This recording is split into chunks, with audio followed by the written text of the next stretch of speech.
Sliding. All right. So the chalice lighting for this evening is a reading, a quote from Judith Snow, and it says, "Look around for an opportunity to enter into a relationship with someone who has been exiled. Act on the faith that this person has dreams and hopes, much like your own, and that this person has meaning in her or his life that can be conveyed to you and that has the power to enrich your life and the lives of others. Understand that this person may be the bearer of a deep and creative dream. Bend your will and inner and outer ear to listen to this dream. Walk into the daily activities and environments of life with this person as dream and reality interact in a creative dance that expresses the meaning of life. Try this and may you rejoice in all that you create together." All right.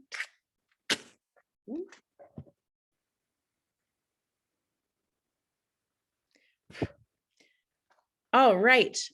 Welcome back, everybody. It is lovely to see you all for another Tuesday Adult Religious Ed. This week, we have the second in a three-part series presented by our three lovely presenters, Erin Litchke, Katie Chandler, and Marnie Will Crowley.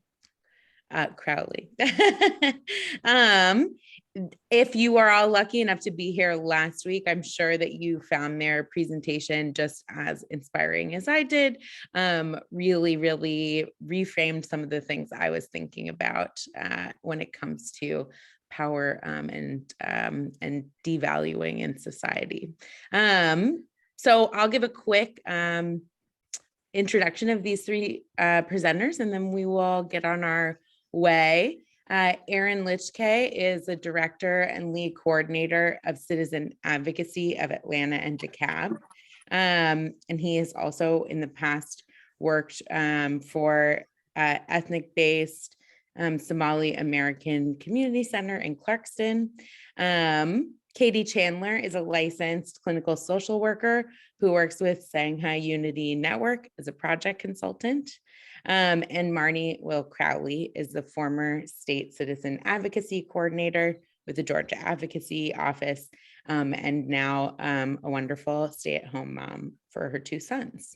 We are going to go ahead and get started with these three speakers and hear another part of what they've got to say. Thanks, guys. Thank you, Claire. Welcome, everyone. It's a stormy Tuesday night, at least still here. Actually, it's so dark I can't see out the windows yet at all. So I'm curious if we have folks that are new, you can do a thumbs up in your reaction button or in the chat, or you can speak if you come off mute. Folks who are new or who weren't here with us last week. Maybe. Or didn't have a chance to review the video. Oh, that's true too. Hi, Tracy.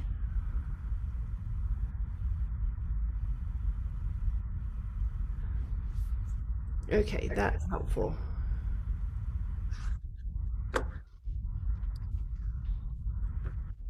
Okay. So we had some extended study or homework from last week. If folks who were here would like to share about that, but I think before we do that, I'm going to put up just a couple quick slides so that we can do a little catch up. If that works, Marnie, what do you think? Yep, that sounds good, Katie. Go ahead. Okay, so we started last week talking about what makes a good life in our society and what, all the things that go together. This is just a graphic.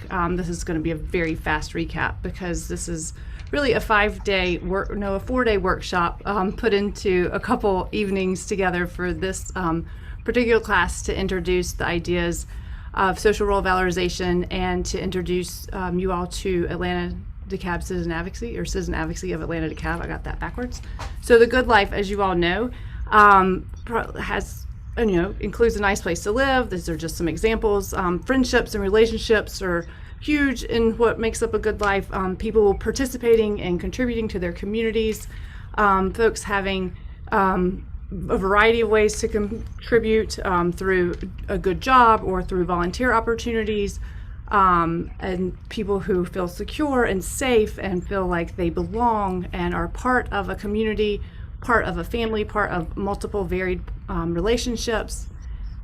What makes a good life includes a nice place to live, how most people's homes are like a haven, and as well as money and possessions. And so the reason we went through all of this was to get at what happens when people don't have access to the good things in life because they've been excluded, because they've been treated as other. And we're talking particularly in our experience about people with intellectual and developmental disabilities, because that's the work of citizen advocacy.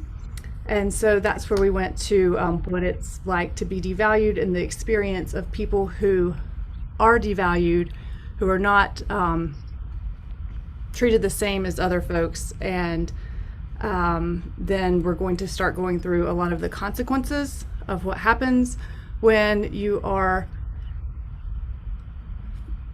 devalued by other folks based on some sort of characteristic. You value because you come from the soul.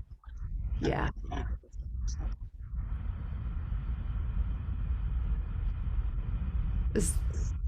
So, sorry, I thought I heard a question.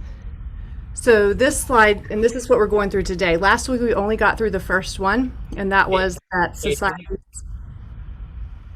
Katie, we have your notes page up. I don't know if you want to switch that. I do. Thank you. Yeah. That would be better, right? There we go. How did that switch? I practiced earlier and it was right, and I didn't move anything. I think just round 2, it just wanted to see if I was paying attention. So thank you. So right. Okay. Last week we got to the point where we understood what is valued in our society and therefore the opposite, and then how people are cast into devalued status, and that there are really kind of degrees of devaluation. And so there's valued core of society, and then folks who are at risk of being devalued, folks who are socially devalued, and then folks who experience profound devaluation. And that's where we're going to continue today. And we asked for the homework, or the extended study assignment was for folks to participate in this exercise where Marnie had a recording and she was doing some prompts and walking folks through really spending some time and reflecting on who it is that you personally might devalue as you started thinking through some of those prompts. So that's where we were going to pick up today.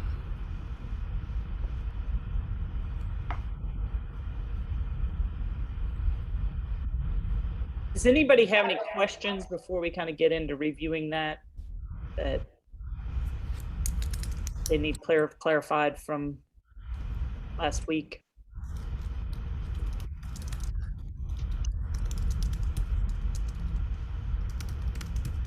Okay.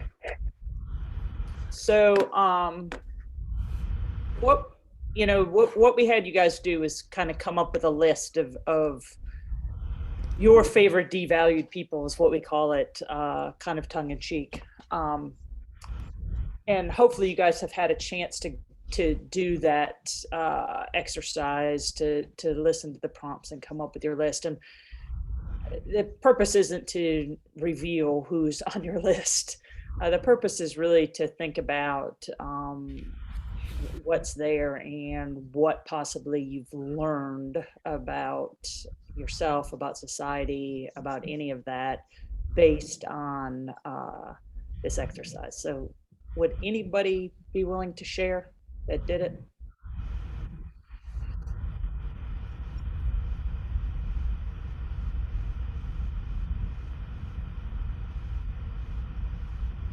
Did anybody do it?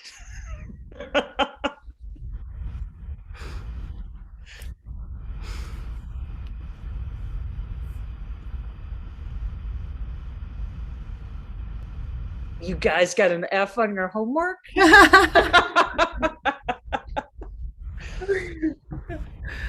All right. There's still time. There's still time. you guys, there's still time. You guys can do it.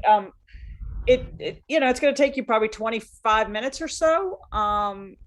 So over the next week, if you get a chance, I think it would be a beneficial exercise for you guys to go ahead and look at and examine who it is amongst, because none of us are above this. We all are, we are judging beings. Human beings judge. They see something and they judge. So I think it would be a beneficial thing for you guys to do and kind of get at who is it that you devalue, and think about that and process it, and kind of what are some ways that you could make changes in your personal life, what are societal changes that can be made, and that sort of thing. So I think Sarah said she couldn't, or the Pattersons, I think they could not open the file. So we can check back and make sure that, I know the link is working, or it was last week. So we'll double check on that to make sure folks have access to it. Okay. That certainly could potentially be a problem. Yeah.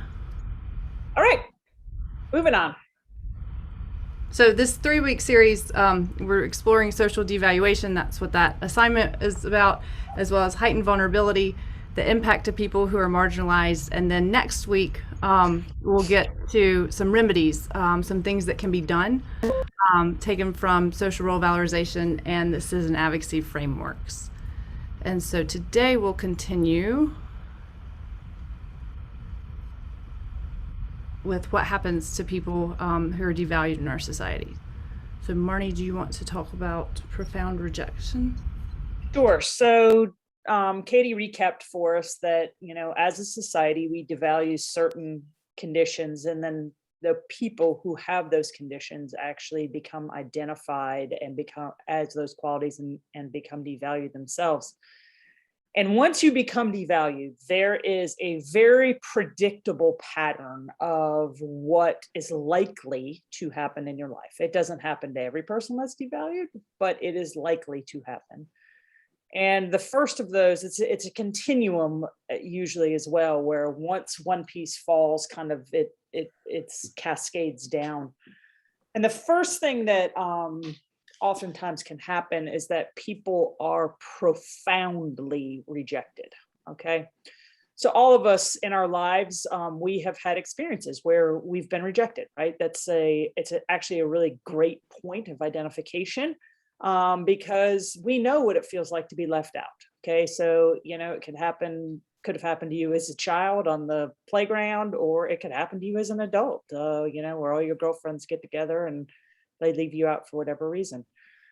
But it's important to remember that people that are devalued and, on those lower rungs of societies, the rejection that they have is greater than rejection that people in the valued core typically feel. It comes at them from everywhere. It comes at them from their families, comes at them from their friends. It comes at them from their local communities. It comes at them from societies, comes at them from the people that are being paid to be with them. So it's profound in the amount of rejection that they feel. And that the consequence of that kind of rejection is that people then feel unworthy. They don't see themselves as being worthy of love. When we talk about profound rejection, I like to use, so I am here tonight because at one point in time in my life, I was actually asked by the woman who was Aaron's counterpart in Macon, Georgia, to be a citizen advocate for a woman named Linda Davis. Linda's passed away now. But her story, her life story, is a story of profound rejection. And it's a good story to kind of give people a feel for the kind of rejection that we're talking about. Linda was a daughter of a sharecropper in Kentucky. Her family grew up poor. They had a pretty hard life, pretty hard scrabble life. Linda was engaged to be married as a late teenager, 18, 19 years old. And for whatever reason, she and her fiance had a breakup close to the wedding time. And when that happened, Linda had her first of what a lot of times people will call a mental break. But she was having some pretty significant mental health issues. And so her family did what families all over the country do when their loved ones are in pain and they don't know what else to do. And she actually went to the state institution in Kentucky in order to get treatment for her mental health issues. She did. They came back. Her fiance still said no, they wasn't going to be married. And at that time, it just kind of became a series of revolving in and out of the mental health systems throughout the states. And if you went back and tracked it, you could actually see what ended up happening is that Linda would go to a state institution in Kentucky, then she would be released into a community, and then that community, there would be an issue and she would go back into another institution. You actually can follow her, trace her through Kentucky, through Tennessee, into Georgia, which is where she was living when I met her. So when Linda was in a state institution in North Georgia and she came out of the state institution, she actually was having a pretty good life. She had met a citizen advocate, actually two of them, out of our Gainesville Citizen Advocacy program. And both of them were able to help support Linda in ways that she had never been supported in her life. She was able to buy her own home. She actually had an apartment in the basement of her home that she was renting out. So she had income from that. She had a car. She was able to get around. And at some point in time, she got into a relationship with a gentleman who, there's just not really a good way to sugarcoat it, but actually beat her into almost close to death. The pictures of that were just astonishing. And at that point in time, Linda was profoundly rejected by the community, because it turns out the gentleman who beat her within inches of her life was the son of a very prominent person in the Gainesville community. And so there were never any charges that were filed because Linda was not a reliable witness. And so they decided that the best thing for Linda was going to be for Linda to move from Gainesville, where she had her home and she had her car and she had her friends and her people. But they said that she couldn't be there safely. She had become a ward of the state by this point in time, and they said she couldn't be there safely. So they moved her to Decatur, Georgia. People think, why would you be upset with moving to Decatur, Georgia from Gainesville? But Linda was not happy in Decatur, Georgia. And so what ended up happening was that every time Linda had an opportunity, she would run and she would escape from the apartment, and she'd catch a cab or hitchhike, and she'd end up back in Gainesville wondering why she wasn't in her house. And it didn't take a real long time before the people who had power over her life decided that that wasn't going to work. So they actually moved her to Macon, Georgia, to the locked ward of a nursing home. And that is where I met Linda, was in that locked ward of the nursing home. This nursing facility, I'm not sure that any description of it could do it justice, but it reminded me of The Green Mile, the movie. I don't know if you guys have seen that movie, but the way it looked, the way it felt, the noise, the smells, the green floor, all of it, there was nothing welcoming about this place. It was as stark and institutional as you could possibly be. So Linda and I met. We actually got along famously.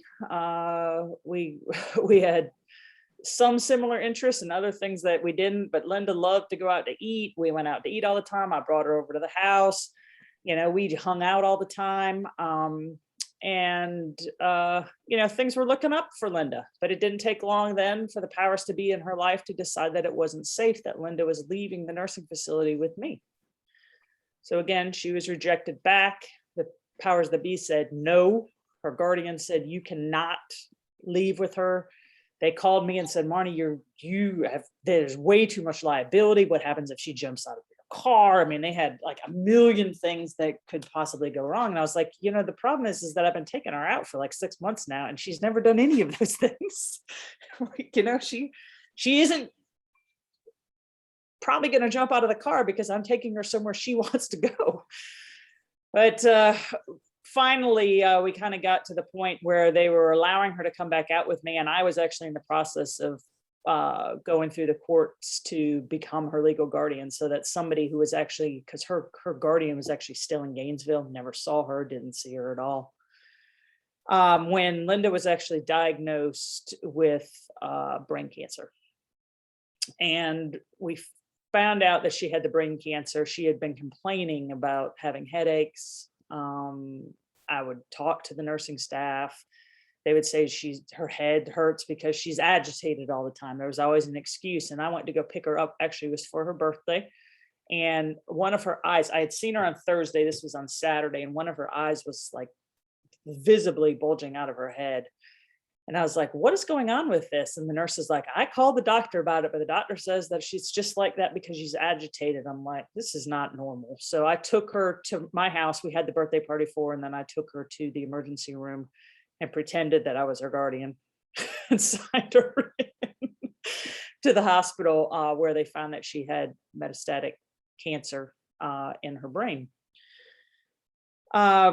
So at that point in time, she said to me, Marnie, really the only thing that I want is for my family to be able to talk to my family one last time.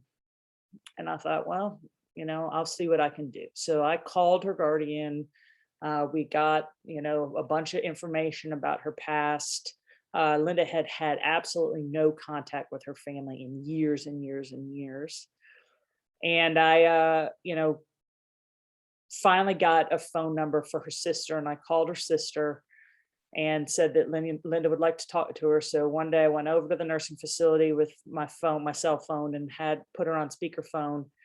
And Linda said, she talked to her sister and said, I just wanted to let you know that I'm dying. And her sister's response was, Linda, I'm so sorry that that's happening to you, but this is just way too much for us. We haven't seen you in years. This is, we're sorry that that's the way that it is, but we can't do anything about that. And she died less than a week later. So when we talk about profound rejection, this is the kind of rejection that we're talking about. It's not just being left out of the circle. It is relentless. It is throughout their lives. And it formed part of who Linda was. She tested me constantly. And part of the reason why is because she knew I've been rejected all the time. So I'm going to put this woman to the test and see if she's going to leave me. So, that is certainly a consequence to devaluation.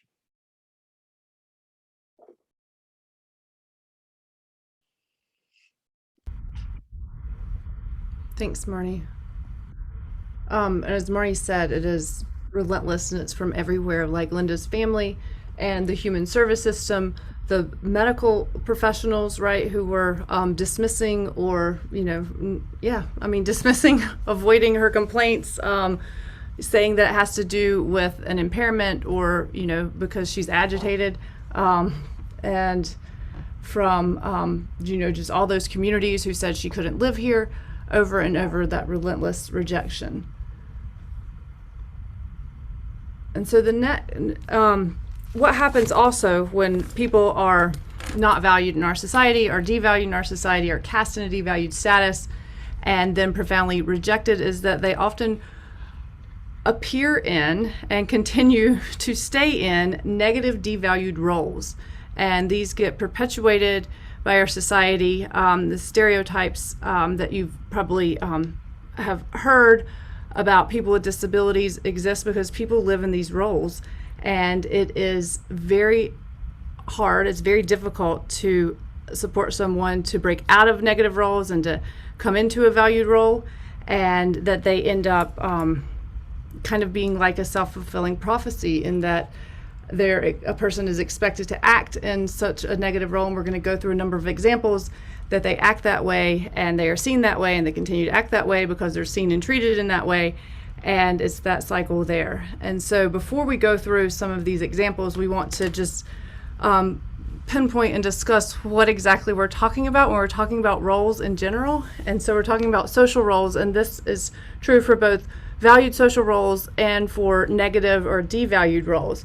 So all roles, social roles, have socially expected patterns of behaviors, responsibilities, expectations, and privileges.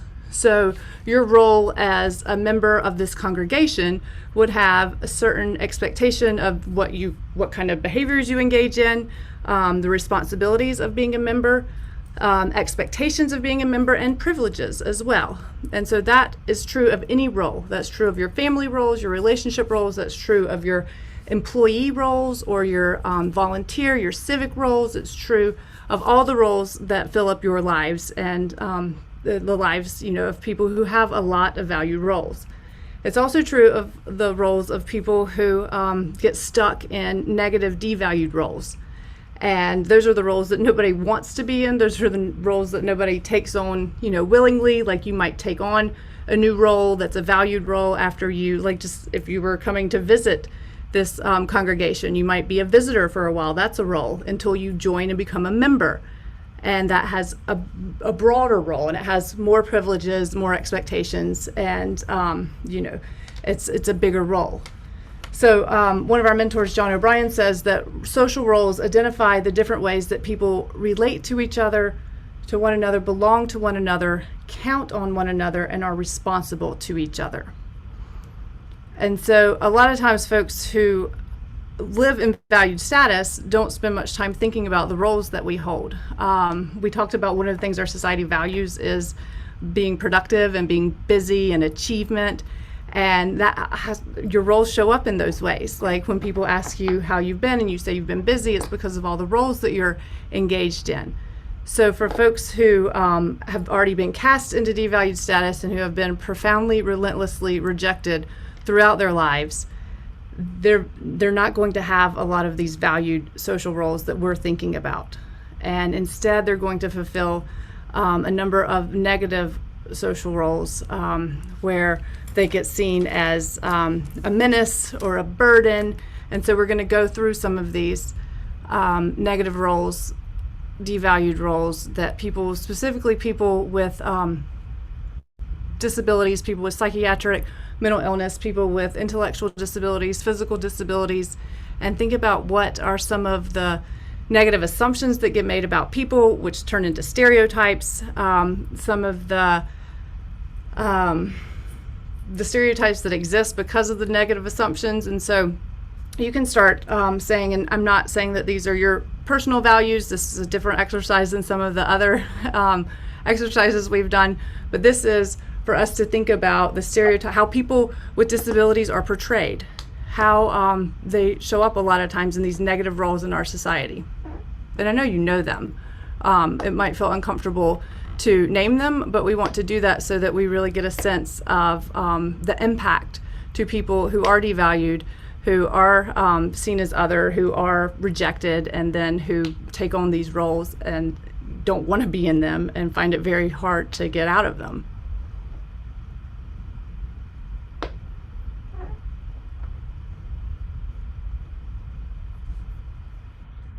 So go ahead, y'all. Think about, you can type in the chat. You guys can come off mute and speak either way. But let's, what are, some of the common stereotypes of people who are devalued? Hello, Ms. Medea. How is everyone? Good. How are you? Well, let's see. Well, one common stereotype about Black African Americans is that we do not want to do anything but smoke weed and drink all day. That is true. There's that would be a stereotype around, that people are lazy and addicted. Yeah, yes. Or, I mean, even a burden to society, Yes. perhaps. Yes, that too. Um,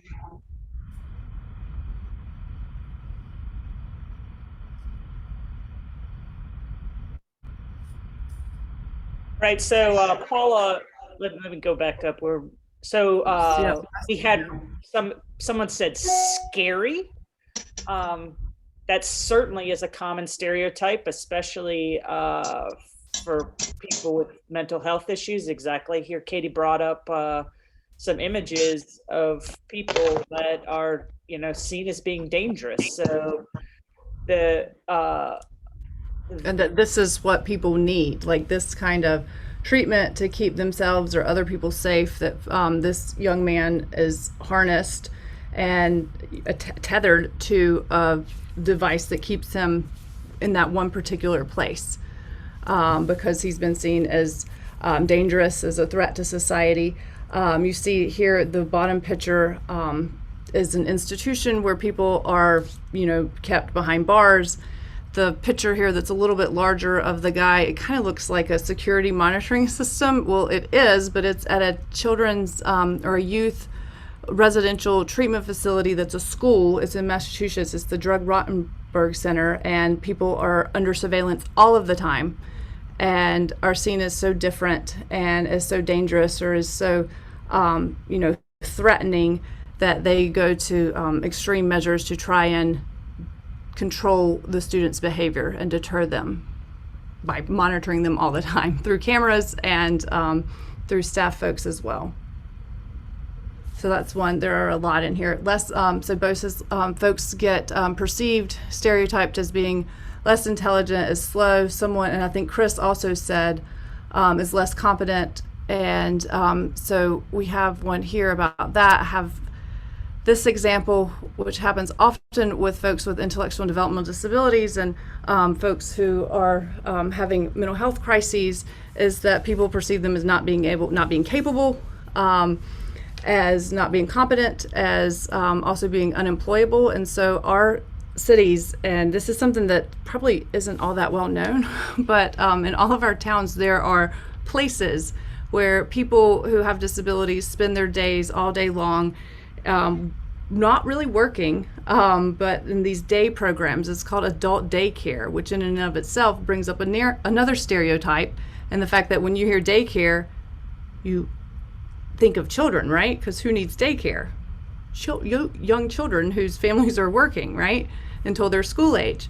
But adult daycare is a place where folks with disabilities go and hang out. And really, so several of us here have affiliated with Citizen Advocacy, have been in these places a lot, and it is difficult to witness the lack of anything that's going on that would be enjoyable or stimulating, or really speaking to people's gifts and talents and ability to contribute, because it's very much the lack of that, and they are all around us. And so these examples are of some of those situations, and then there's one here that's actually a workplace where people continue to be paid cents instead of minimum wage. It's called sub-minimum wage, and it still is legal and exists. And also in Georgia, where people with disabilities get paid a very low wage for doing certain kinds of work, and that folks think that that's somehow okay. Okay, what else?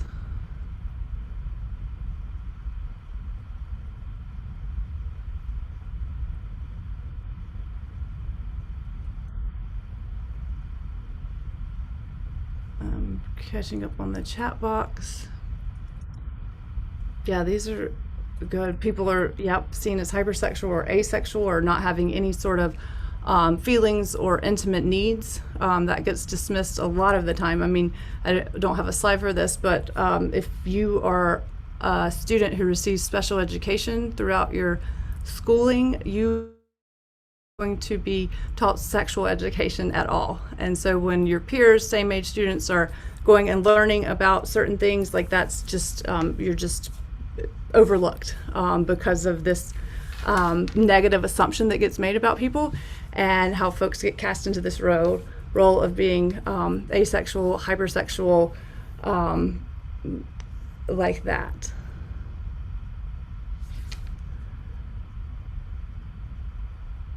See, we talked about, this is an example of people being seen and treated as children. So as eternal children, or as a child once again. So this shows up in a couple of ways. So people who are always and forever seen as childlike or enjoying things that are geared more towards younger children. So those programs that we talked about, adult daycare or day programs, where we've been many times, the activities are things like children's puzzles or Connect Four, or sometimes the places have pretend, like for real, pretend fake like grocery stores with empty cereal boxes on the shelves, empty Tide detergent containers on the shelves for people to like play make-believe or to like practice. And that is the kind of stuff that you would see in a child's daycare, like the little centers of make-believe places, not in a place where people of our same age peers who are of working age or volunteering age, or however we contribute through our congregations and through our civic duties.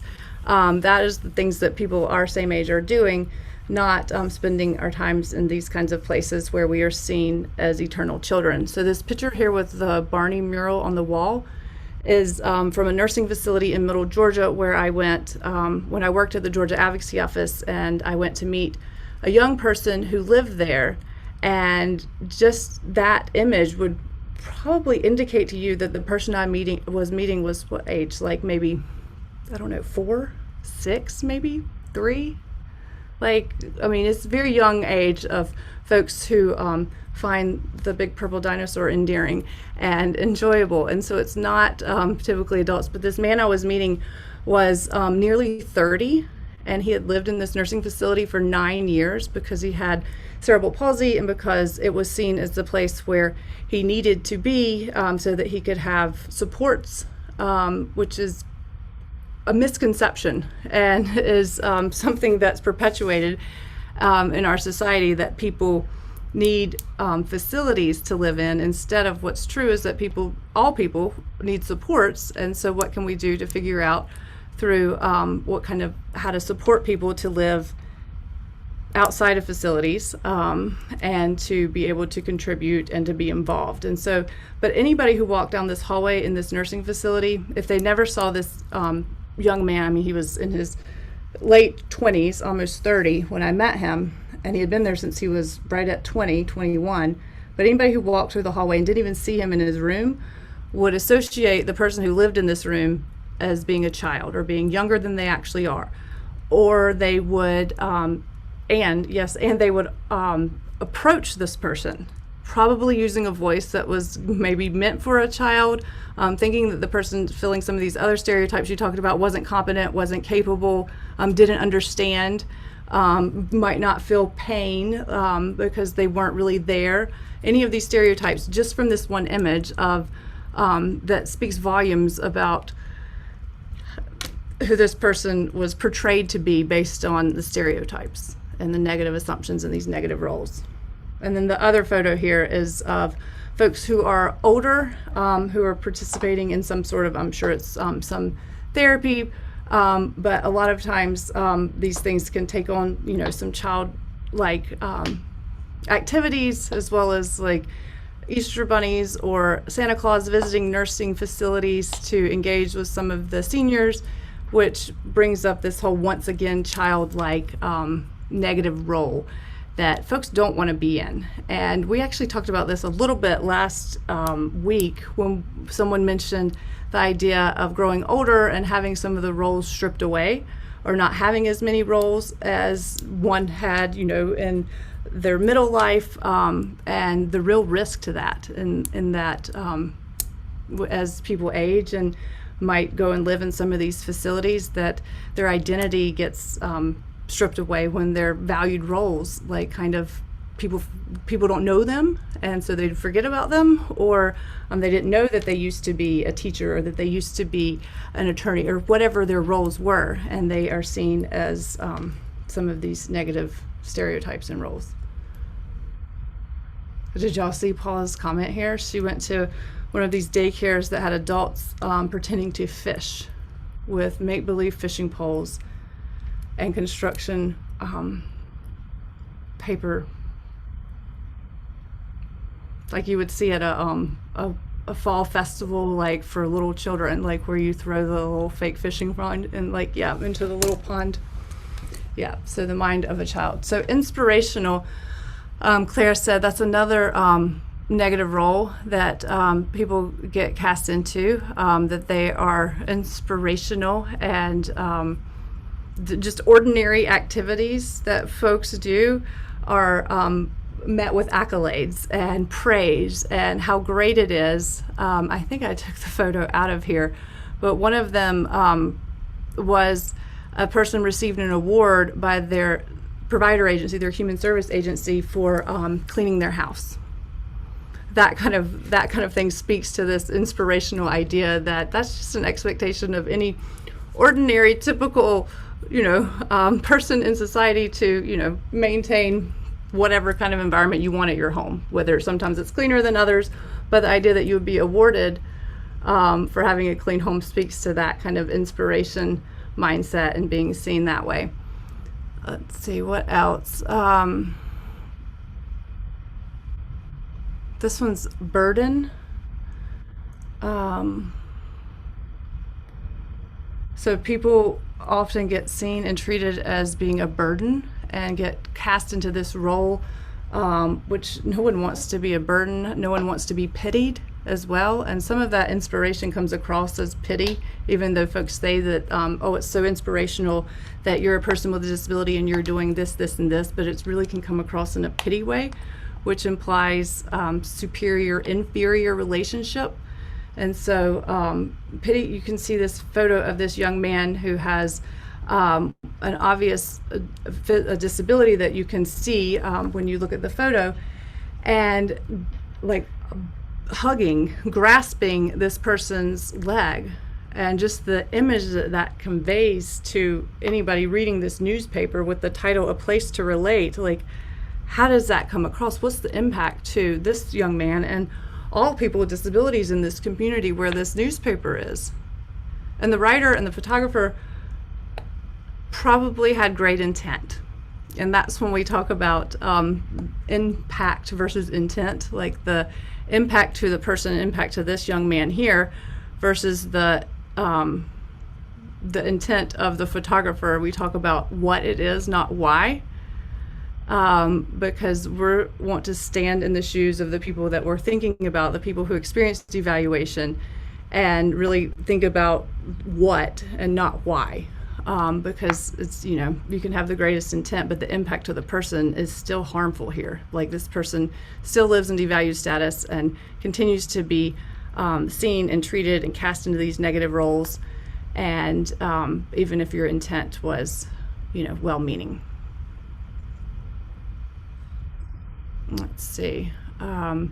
People with disabilities are commonly seen as sick or as diseased, in need of a cure. So this is an example when the autism support group for folks who have autism meets at the hospital. Just that association there, like, kind of insinuates that people with autism need the hospital, or their supporters need the hospital, like the whole idea of sick and cure. You can see here in this image with the person who's being supported with the ARC in New York State, with the person in scrubs. And I know this came out of the pandemic, but the idea that one was much more contagious than the other one here.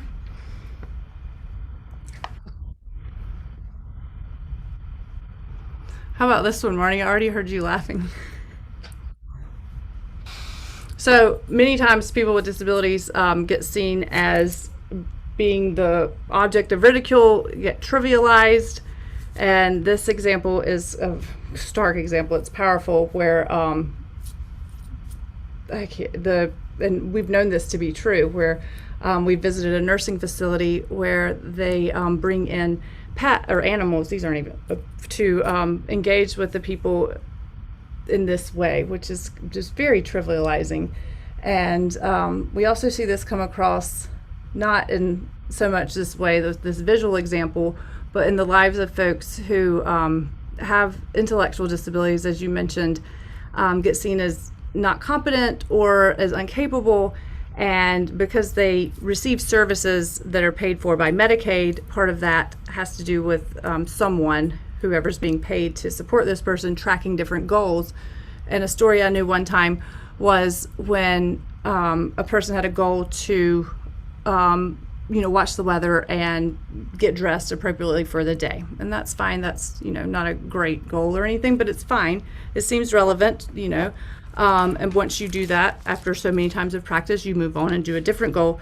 But what happened was the next month, when the person came back who was checking up and, trying to figure out how that was going, to make a note of it and document it, they were told that the home provider where this person lived had recorded the Weather Channel one day, and the person was watching that every day.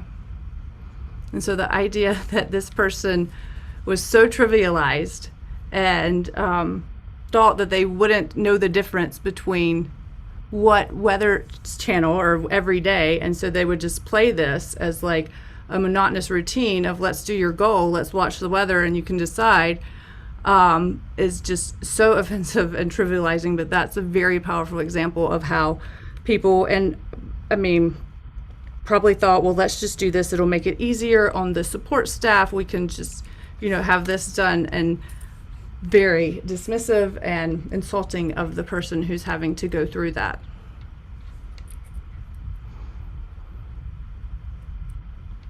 We talked about, I think y'all said somewhere, that people with disabilities are seen and treated and get cast in this role of needing to be with only other people with disabilities instead of with everyone, like we all are, with our variety of relationships and how we engage with all different people. That there's a stereotype, and it exists because these are negative assumptions that get made about people, that people with disabilities belong with other people with disabilities. And while that might make up a fraction of the relationships people with disabilities have, it's not the only relationships that folks would want. Like, they would have some friends probably who have disabilities, and they would probably have some friends who don't, or want to be involved with a variety of people and have a varied and plentiful relationships. Which, Katie, on this one too, I think that this one also speaks to the trivialization, right? So they build a 15,000 square foot shopping mall that's fake, a make-believe shopping mall. Now, it's true that people with disabilities, just like regular people, might need to be able to learn how to shop. My guess is that there already is a 15,000 square foot shopping mall in this community that would be perfect to take someone to learn how to shop at a mall. So that's another example, actually, I think, too, of your life being trivialized too. It's not only that you belong with other people in the groupings, which are inappropriate, but that you don't even really need to go to the real mall. You can go practice at the fake mall, probably forever, and never get an opportunity to, go to the real mall. We see that all the time too, where people will practice over and over and over again and never get to try it out in the real world. Right. That happens a lot in the day programs that are still approved and funded and thought of as what people need. So here's a list of negative roles, dangerous assumptions and stereotypes that get perpetuated about people. We talked about how folks get seen as a burden to their families, to the service providers and the service system, the healthcare system, and society in general. People get seen and treated as children or childlike, and folks get cast into the powerful role that we've alluded to about being a lifelong dependent client, someone who receives human services, someone who receives in the US, it's a Medicaid waiver that supports you to live outside of an institution or a nursing facility, which is a great thing. But many times the services that are outside of these folks or these places mimic institutions. And so even though we've done a lot of work in Georgia to support folks to move out of our state hospitals, a lot of the smaller 4-person group home settings that came from that continue to function like the institution. And so they are still staffed with folks who are like shift staffed who come in and who really have power over the people instead of a mutual supportive relationship of, mentor for, like however we could do this differently so that the person has autonomy and is well supported to live in their community and contribute. And so also folks we talked about are seen as not competent, unemployable, incapable. Folks get seen as being dangerous, to be avoided. Folks are afraid of people. And then another is that people are cast into the role of being sick even when they are not sick. The disability, the impairment that they have does not mean that they have something that is contagious, but they get cast into that role. And then the consequences that come from that, in addition to being rejected, we're going to go through some of these right after this list. People are trivialized, they are made fun of, they are seen as an object of ridicule, belonging only with other people with disabilities. And then this final one here on this list is that folks are cast into the role of being undeserving of medical treatment, of not having a life worth living, of lacking quality of life. And that's what you'll hear. And I'm sure that's part of Linda's story when it came to the end there when she was diagnosed late because her complaints were dismissed and people didn't hear her when she was complaining of having headaches, that she did not have a life worth living.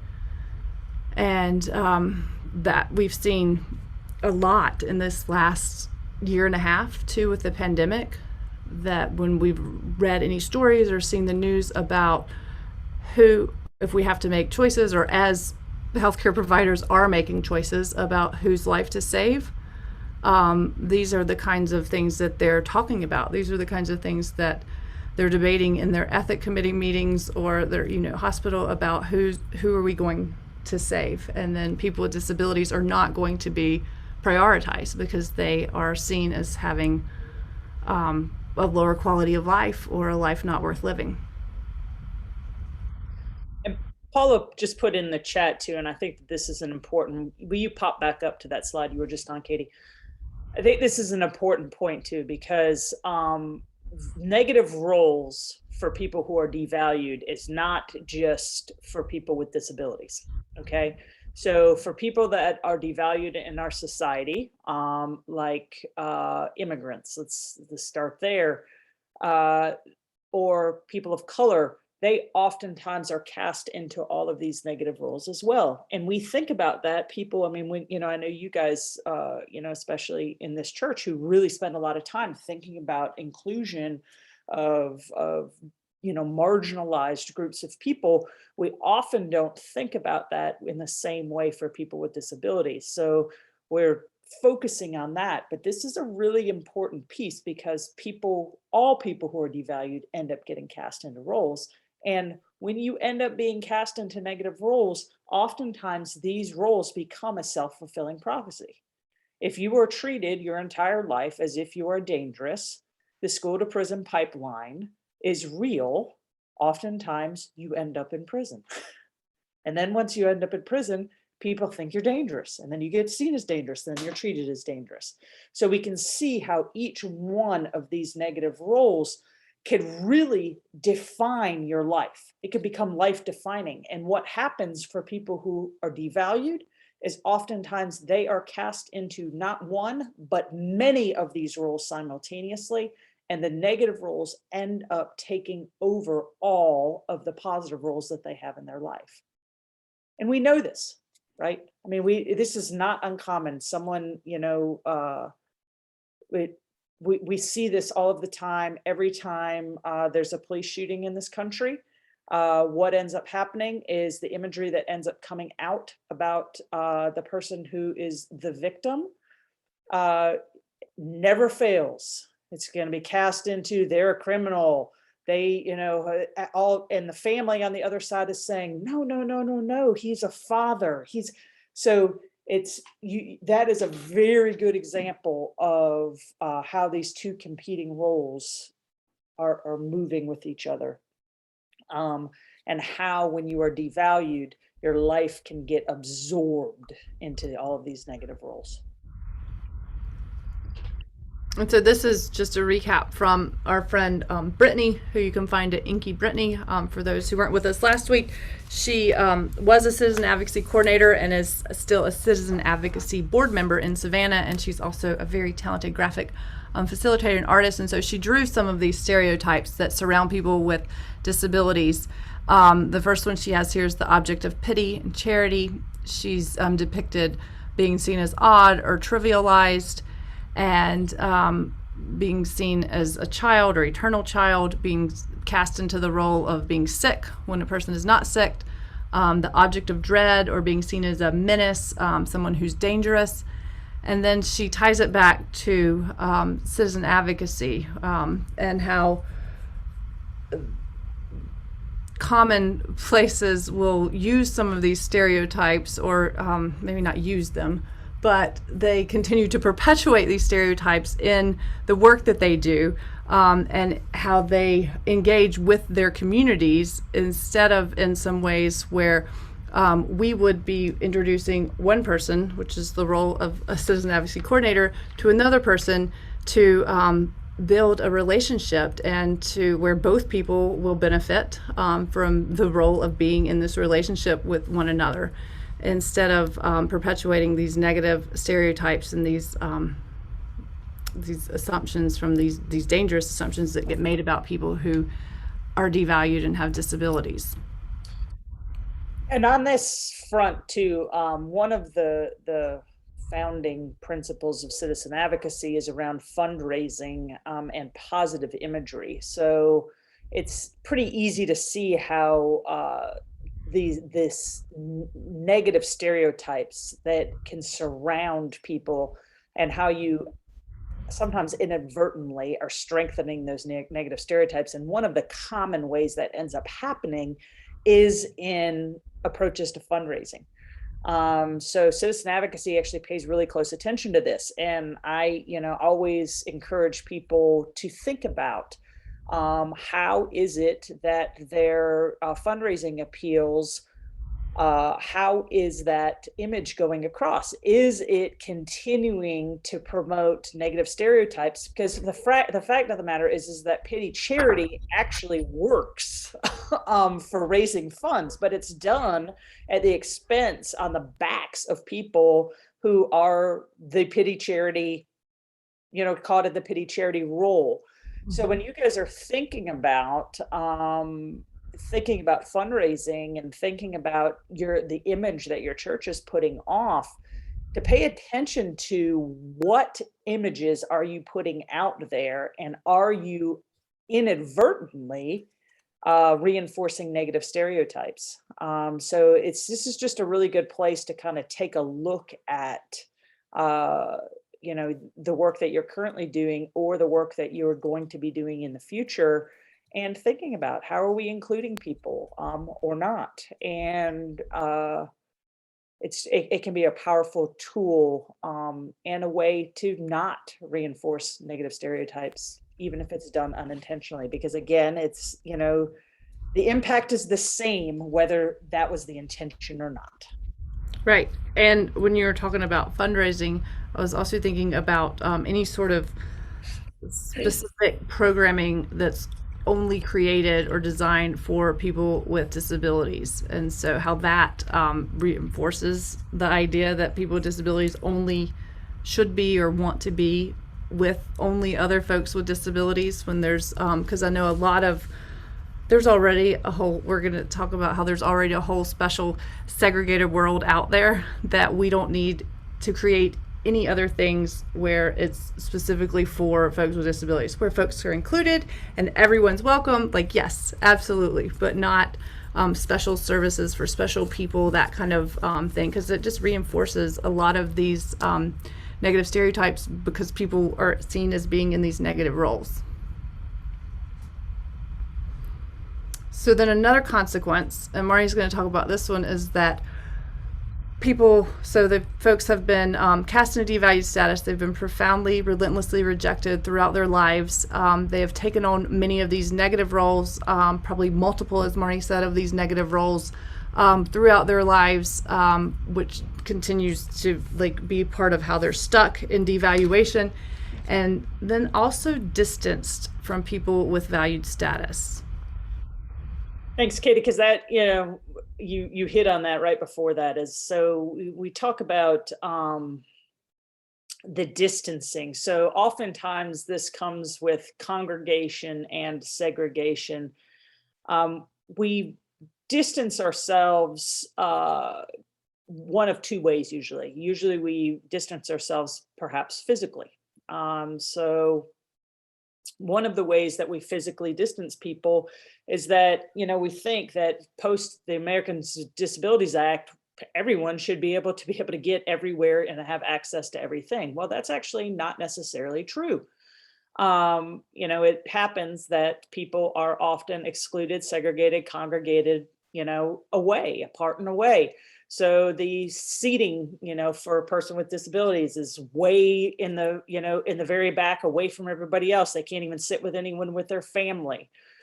We've distanced people where we group them all together. So all of these young men in this picture in the middle, they all use wheelchairs, but to me, it looks like a pretty diverse group of people. But they are grouped together because they all use wheelchairs. So that means that they actually belong together in someone's mind.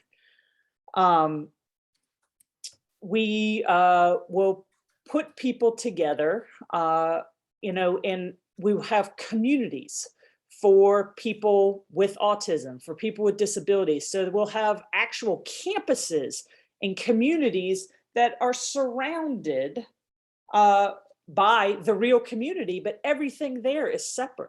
It's apart. It's away, right?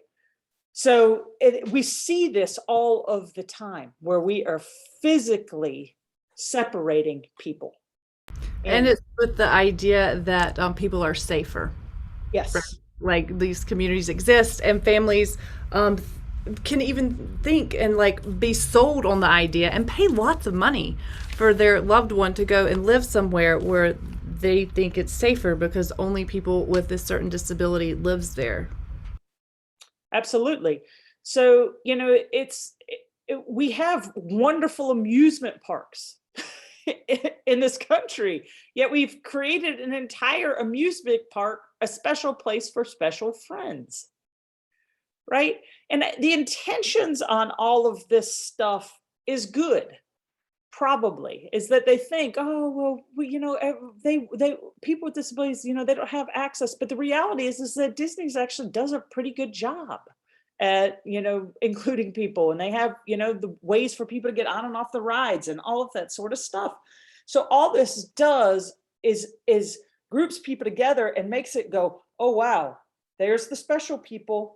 And when you see that, you're more likely to disengage than engage. So, thinking about people in, keeping people in community is just a different way to think about that.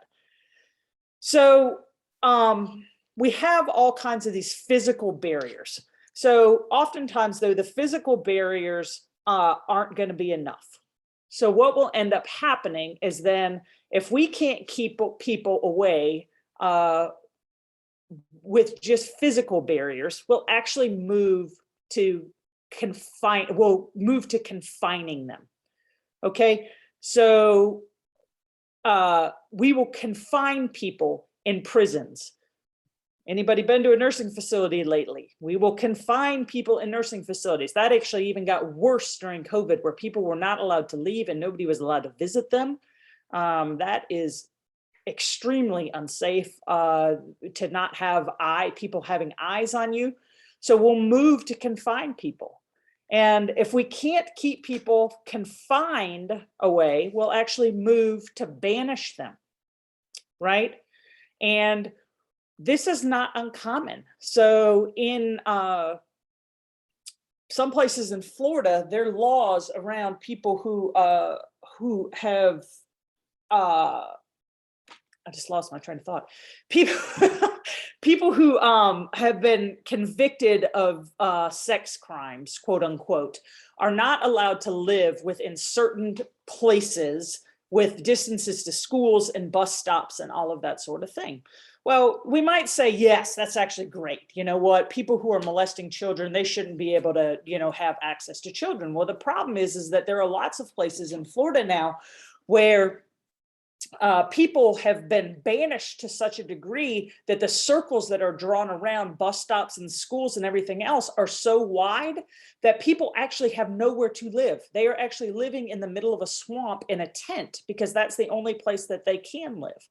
And we may say, well, that's what they deserve. But, some of these people, they've been convicted of things like public urination, and that gets them on the sex offender registry. So, we need to be cautious of that, because as we start to banish people, it doesn't take a long time before we get to actually needing to physically destruct people. Okay. So no matter what your personal opinion is about the death penalty, that is an example of taking this to the extreme, where we needed to get people apart and away so bad that we will actually kill them to make sure that they're apart and away.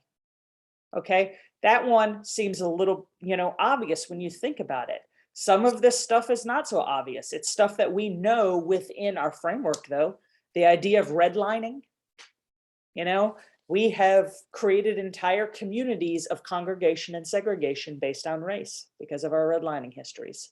So this is, again, not just, for people with disabilities. It is actually physically distancing is one way for all people. This is an experience that all people who are devalued have. We also can distance people socially. Excuse me. Social distancing sometimes is a little bit harder to see than the physical distancing when you actually look at it. So oftentimes it's just an avoidance of interaction.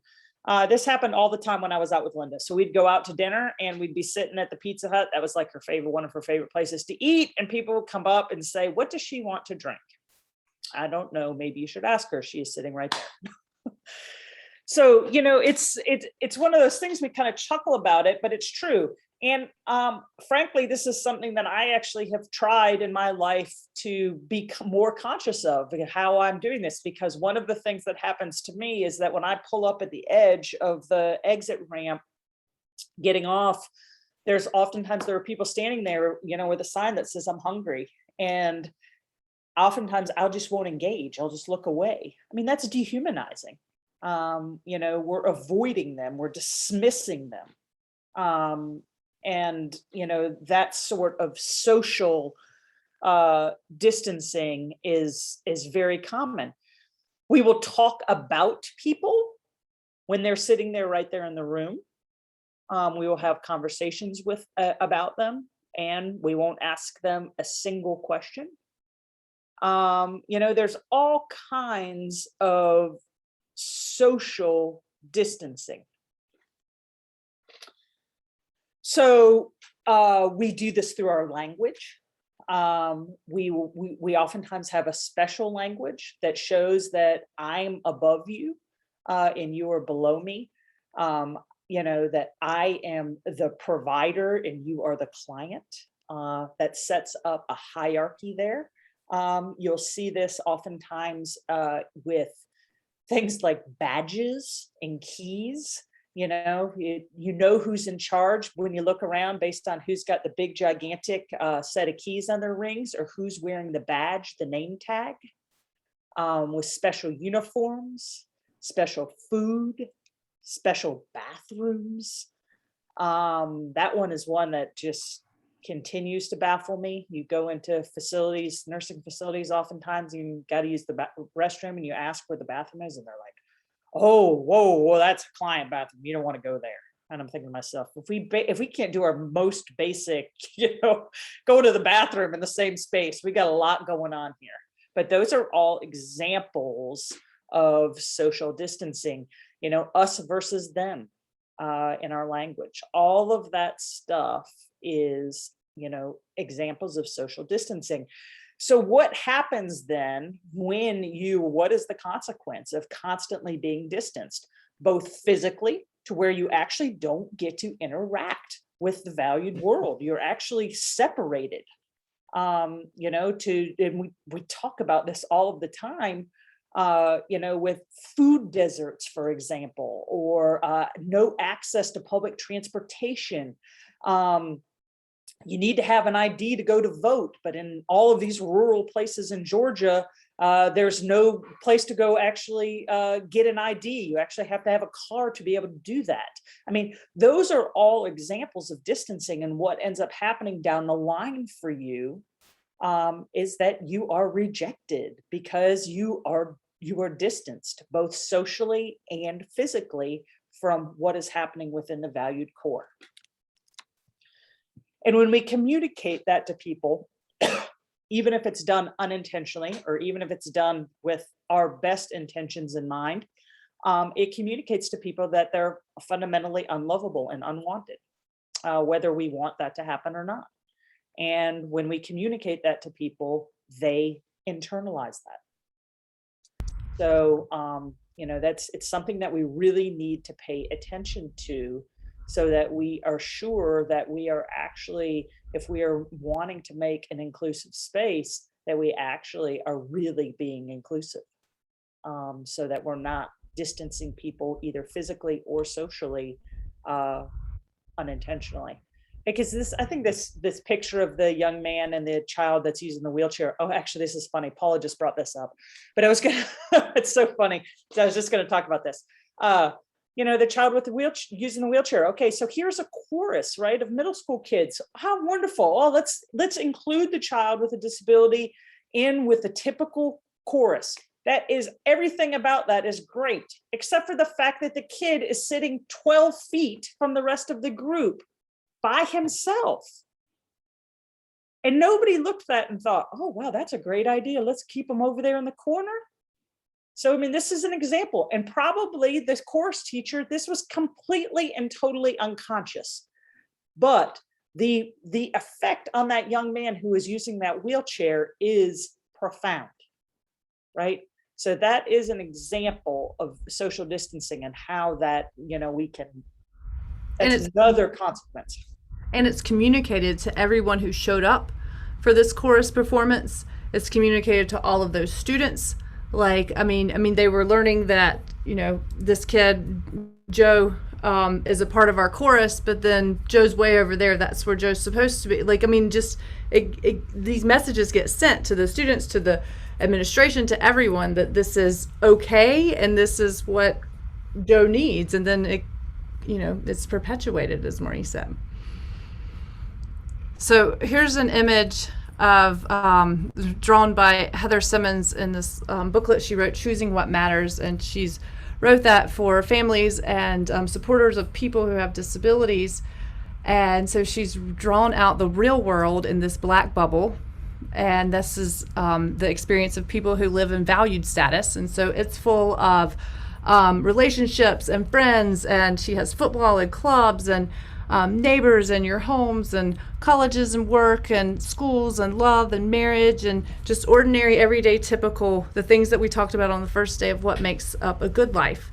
And then in this little purple colored bubble, she calls service land, which is her coin for all of the places where people receive services once you live in devalued status and have a disability or an impairment. And so what's in this purple service land are special buses. There was a comment Paula said earlier about the special buses, or the let's see, where was it? If the kid is riding the smaller bus, the short bus, it implies that those kids, like whoever that person is who's riding this bus, shouldn't be around the regular kids, the ordinary, typical peers, everyone else.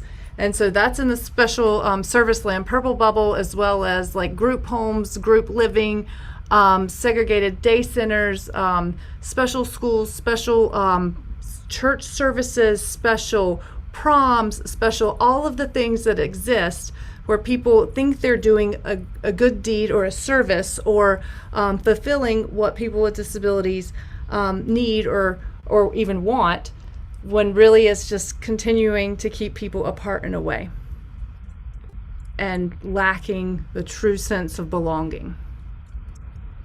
Which this quote, I think you guys might like, and you may have heard it. Being in the community is not the same as being part of the community. Being in the community points only to physical presence. Being part of the community means having the opportunity to interact and form relationships with other community members.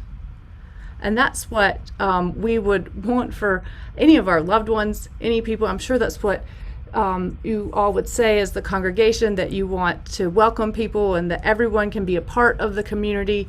And so we want to, point out folks who are often, left out, excluded. And as this next consequence here, this next wounding experience for people who are devalued, denied opportunities and access. And that comes up in the form of, we've talked about it through different ways here, how people are not given access to the same opportunities as their ordinary, everyday, same age peers, or even once adults, that folks are overlooked and dismissed once they've been distanced and get stuck in those negative roles. And so they don't have the experience. They lack the practice of even knowing what to do when they might get that one chance to go out and try something or do something. And it's not because they're incapable, it's not because they're incompetent, it's because they don't have the practice, because they've been sheltered or taken away and apart for probably their entire life, starting very young with special education and being pulled out and not being exposed to and taught the same sorts of things as everyone else. So, just being denied all of these opportunities and access. And one of Dr. Wolfensberger's words, as we talked about last week, another one is life wasting. And that shows up when people are, their potential is not even being recognized, acknowledged, where people are spend, all of their school days in special education, where they're kind of just passing through possibly, and then going from special education into these day centers, these day programs we've talked about, where folks are not being encouraged to get wage-paying jobs, who are not being encouraged to figure out how to contribute, and this whole impoverishment of experience. This next slide comes from some of my work over the last couple years, where I've gone around the state. We have a grant from the Georgia Council on Developmental Disabilities to work with self-advocates, to expand self-advocacy so that people are at the tables where decisions are made about people with disabilities. So some of the state Department of Behavioral Health, Developmental Disabilities, so where all these folks are making decisions about people with disabilities. And so some of the self-advocates we met, we were doing surveys, and this was definitely a couple years ago. This was in 2018 and 19, before the pandemic, where we could be in rooms together with people, and we had lots of Post-its, and we were gathering information and putting it on the walls. And these are some of the Post-its that folks either wrote from themselves or their supporter wrote it if they weren't able to hold pen to paper. But folks said things like what they wish were different was that someone said, I want to go out to eat and do things outside of the day program. Someone said, I want to budget my finances. I want to be able to go to college, to live on my own. I want to go where I want. I want to make new friends. I want to have the rights to vote, to go where I want. They wrote that twice. And the right to open my own mail. And so these are all adults who have intellectual and developmental disabilities, who might have services and providers, staff, support staff who support them throughout the days. Another person wrote that I want to be heard. I want to make my own decisions, to live my life for me. Someone says they want to learn how to be a leader, learn how to do budgeting, learn to do marketing, decision making, and pay my own bills.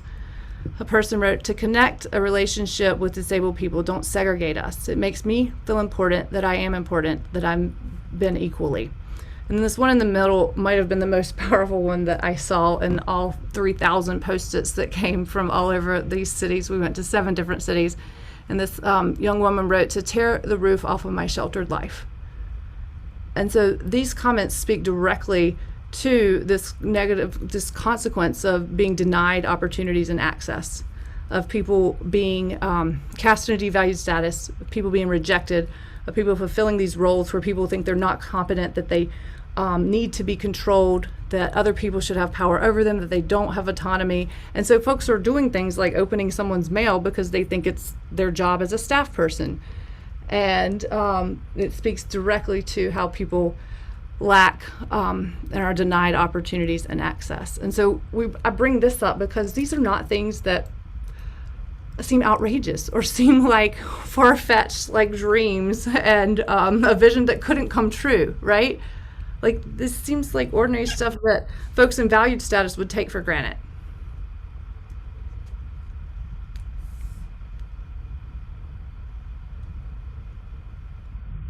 Powerful. I mean, it's, yes. So on this kind of continuum here, what ends up happening once we've defined people as devalued, rejected them, cast them in negative roles, distanced them, denied them opportunities and access, is that people oftentimes are subjected to all sorts of discrimination, physical, social abuse, violence. I mean, all of the most egregious types of abuse and neglect, including up to and including what Dr. Wolfensberger coined death making, which is the hastening of someone's death. So when it's not uncommon, right? We see this actually all over the place, where people who have been discriminated against, they don't have access to good medical care. And because of access to good medical care, their death is hastened. They have diseases that could be treated pretty easily, but they don't have money to be able to pay for medications. So we see that sort of death making. We see experimental, have seen in the past experimental,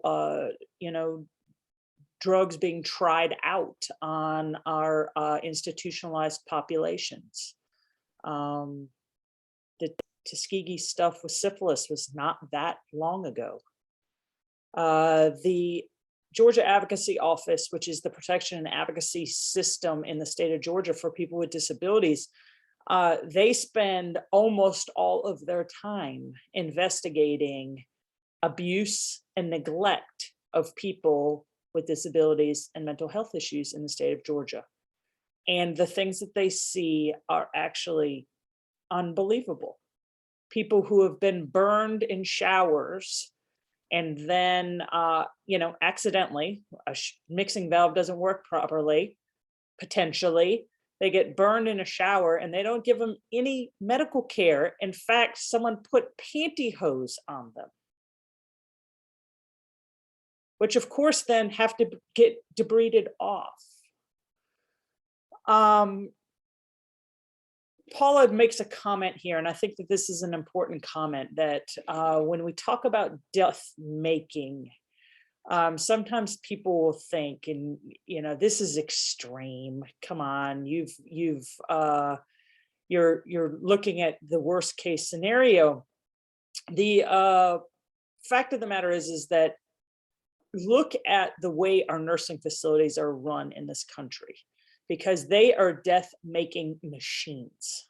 No one leaves a nursing facility unless they leave in a hearse. And the fact of the matter is that oftentimes somewhat healthy people will enter nursing facilities and it doesn't take long before they are made dead. They are offered do not resuscitate orders. And we see this right now with the pandemic. The pandemic has hit minority populations so much greater than it's hit, populations that are not minorities. Katie used these examples before around denying people with disabilities care with COVID, even though there are no shortages. And now when we're in a situation where there actually are shortages in some places in the state of Georgia, I guarantee you they're looking at the latter, whether they're doing it consciously or unconsciously, but they are looking at society's ladder and they're picking off the people on the bottom because it's the easiest ones to pick people off. So that is what we mean by death making. And it's hard. This is a hard day when we go through all of these consequences, but it's important to think about them and to spend some time dwelling on them because the impacts are so great. The impacts are so profound to the individuals and to our society. When we have entire classes of people who this is happening to them, what happens to our society? I mean, we can look at it and see. So every action we take impacts the lives of others around us. The question is, are you aware of your impact? So, this is having good intentions is not enough. You have to know what your personal impact is and be aware of it so that you can change. And so we can watch for the slippery slopes, as Paula says, where we start sliding down, because it becomes pretty easy when we get on that slope just to kind of slide off and not be paying attention. And all of a sudden we have situations like what's happening at our southern borders, where we're locking up children and putting them in cages, and we're all looking like, how did that happen? Well, it happened because we allowed all of these other things to happen without paying attention to that. So this is an important piece to think about what these consequences are to devaluation, so that we can have our eyes on it, so that we can stop it in its tracks. And citizen advocacy is a really powerful way of doing that, specifically for people who, for individuals. And that citizen advocacy has chosen to do that through individual impact, individual lives, and going out and finding people who are marginalized, at risk of abuse and neglect, and matching them one-on-one in a relationship. That is their impact. That is what they are doing. And in the end, that would change society as well. But the impact is most profoundly felt on the actual individuals. Both my impact, what it changed the course of my life being a citizen advocate. I'm here today because of that experience. When I met Linda, I was in research and development with a mining company. So that gives you, that it impacts everyone. It goes both ways. It's a reciprocal relationship. All right, we are bumping time. I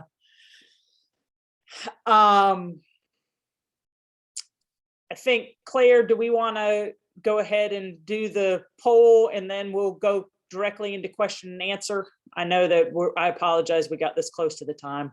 We got lots of information, so we're working best as we can. No, yeah, thank you all. That was so powerful. So we are going to do a quick poll. We've been doing this poll every week for ARE. The intention, I'm getting that feedback again. Let me mute and see if it's me. Okay. So we have been running this poll each week just to get an idea of your reactions to these presentations, to gather some feedback. So I think Chris is going to launch the poll now. It shouldn't take longer than a minute or two. It's just 3 multiple choice questions, and we really, really appreciate your responses. So it should have popped up for all of you, I believe.